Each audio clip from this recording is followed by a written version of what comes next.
Күн құрметті Ержан Бейбітұлы, құрметті депутаттар, сессияға қатысушылар. Сессияға 24 депутаттан 19 депутат қатысып отыр, кворум бар, сессия өз жұмысын бастауға құқылы. По итогам прошлого года бюджет исполнен следующим образом.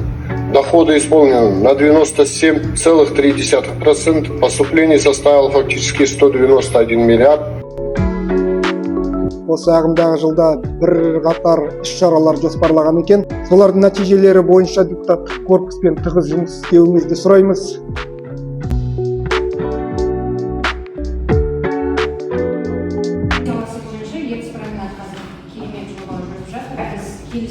Қазақстан жұмыстары келеді, бірақ та жүргізушілер біздің Павлодар қаласында болу керек, біздің бюджет бізде қалу керек деген осындай ұсыныс бар. Стройдағы кәріз желісін жөндеп жатсыздар.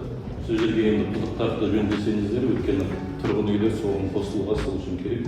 Соны бюджетке қарастырсаңыздар, 6 жылда керек. Детский площадка қанша композиция болады? Вначале песочница, детский комплекс, также вначале гнездо. Сама площадка состоит из основания, бетонное основание идет, сверху у нас программа покрытия для безопасного прохождения детей и ограждения по периметру. Для жителей благоустроенных домовладений с учетом налога 490 тенге, для жителей неблагоустроенных домовладений с учетом налога 554 тенге, для юридических лиц на 1 кубический метр составляет 2132 тенге с учетом налога на добавленную стоимость. Сегодня есть необходимость евроконтейнеров, естественно, что под него необходимы